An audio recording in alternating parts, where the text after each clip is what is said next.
Kelvin, could you give us your thoughts on that final play? It was goaltending. Did you get any kind of response at all from the officials as they were leaving the court? None. We'll go to Dayon Dunlap, please. Dayon, go ahead. What's your thoughts on your point of attack defense and the way Marcus and Jamal was able to break down the defense on the offense? What's the question?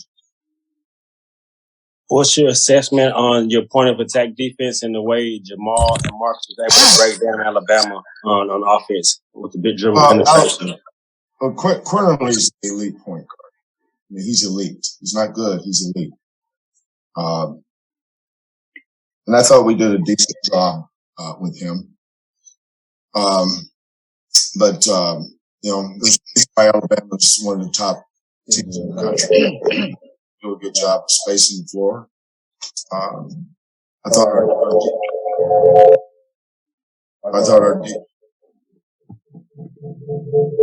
I think that might be your. I think our defense was good at times, and they hit some tough shots. Our biggest thing is we couldn't keep them off the free throw line. I mean, the first half they went to the free throw line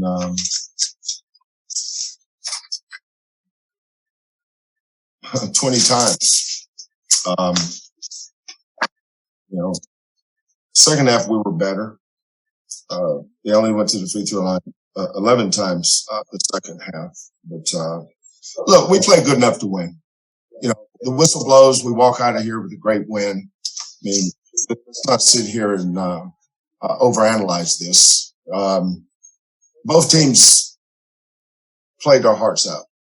Our kids deserved to win the game. Did we play perfect? No. I'd like for us never to miss a shot, never miss a free throw, never have a turnover. I'd like for us to play perfect, but this is not a game of perfection. It's a game of resiliency, and our team is very resilient. And to come on the road with a freshman point guard, with 3 first-year guys for us, never having played a road game, I thought our kids played tough. We knew that we were not going to beat them with our first shot, and we knew offensive rebounding was going to be important. That's something that we've been good at around here for a long time, and it kept us in the game tonight. I'm an older guy, and you don't ever look at one play as defining. You shouldn't do that. I'm not. The things that we can control, we have to do a better job controlling. But gosh darn it, that was disappointing. That he didn't call that. That was just disappointing. I felt bad for my kids, not for me. I'll live to fight another day. But these kids have invested so much, and they work so hard, and they play so hard tonight in a tough environment with a lot of things going against them over and over and over. And for us to rebound that twice and put the ball on the rim and it knocks it off the rim and there's no call, that's just a tough way to go down tonight. But at the same time, that's a really, really good team. When I say Alabama's good, they're really good. We'll go to Joseph Duarte with the Chronicle. Joseph, go ahead. Kelvin, you sort of answered everything in a nutshell there, so I'm going to try to reword this. When there are so many fouls in a game, for your team specifically, is it hard to get into a rhythm? Does that affect you guys as much, or is that not the case? You may get in the rhythm. Well, just a lot of stoppage. I mean, it just doesn't seem like there's the opportunity to get going where there's a sustained, flow to the game. Does that affect the team like yours? Yeah, well, it puts your main guys on the bench for long periods of time. I don't think it affected the flow. It just affected how aggressive we could be at the point of attack. I mean, there was, we're an aggressive team, right? And we do foul. I'm man enough to not going to sit here and say that we don't foul. but, you know, there's, it was tough watching them, go to and it was tough watching how many free throws they made, 24 points, you know, that's tough. So we'll go to Andy Yanez. Andy, go ahead. Hey, Kelvin, you kind of touched on it with the offensive rebound, but can you talk a little bit about Jaywan Roberts and the job he did with his offensive rebound? It seemed like a stretch there during the second half where he was just scooping up, cleaning up everything on the glass. Well, he's our best offensive rebound. You know, he's had troubles with both ankles here lately, but he finally got him back close to being healthy. And there's nobody that shoots more free throws than him. You know, a great free throw shooting team and teams that struggle at the free throw line, they shoot the same amount of free throws. You know, nobody shoots more free throws than our kids. Somebody's going to have an Einsteinian retort and say, well, maybe you guys should work on free throws. Well, that's brilliant. Yeah, that's a good idea. There's nobody practices free throws as much as we do. We probably shot 200 free throws in the last 2 days. But assimilating that thing in front of I don't know how big this building is, but you know, it's different going out there. I was proud of Josh.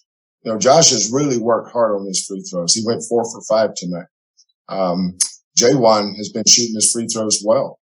But tonight, you know, you couldn't throw it in the ocean if you're standing on shore at the free throw line. But so what? You know, a kid had 9 offensive rebounds and was a warrior tonight. I wish he could make all his free throws. We certainly want him to, and he works hard enough to do it. Sometimes they just don't go in on a night where you say, well, had he made his free throws, we could have won. Well, that ball had been called goaltending, we could have won too.